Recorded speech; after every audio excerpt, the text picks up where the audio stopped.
Huberto Sosa spent most of his life renting beach chairs to tourists on Copacabana Beach. Then in October 2010, he decided to open a bar in the favela Cantagalo, where he was born and raised. Porque eu sempre gostei de trabalhar para mim, eu não gosto de trabalhar para os outros. I always wanted to work for myself rather than to work for others because I'm lazy and I don't want a boss getting on my nerves. And this is why I would be able to choose my own hours, earn my own money instead of earning it for someone else.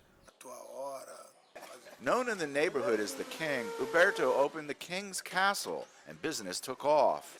2010 was a unique moment in Brazilian history. The economy was booming and many Brazilians moved out of poverty and into the middle class.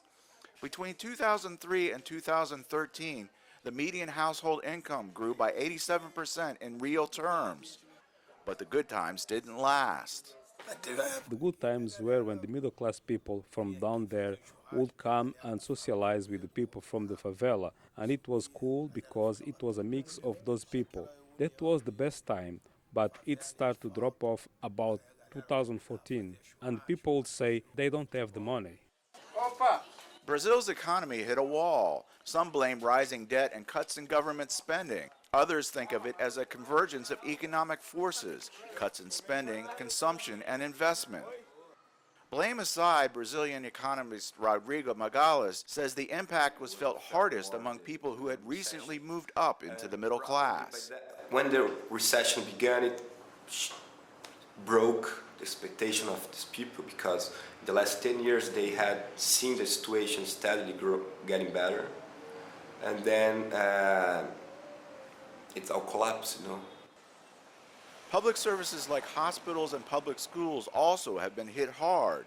Here at the Amaro Cavalcante School in Rio, the sign on the gate says the struggle has only just started. Across Brazil, teachers like Fabiola Camargo have gone on strike, and students have been occupying schools for weeks. Enfim, as ocupações elas aconteceram em apoio aos professores. We have not had a raise since 2014. The occupations are supporting the strikes just as much as the strikes are supporting the occupations because they both were wanting improvements in education. It is as if the federal government and the city of Rio wants to stop investing in schools. Unemployment in urban areas is reaching 8%, and Brazil's GDP is expected to dip another 2% this year. Economists don't see any quick solution, a reminder that while the favela Cantagalo may have a beautiful ocean view, the outlook isn't always pretty. Jeff Swicord, VOA News, Rio de Janeiro.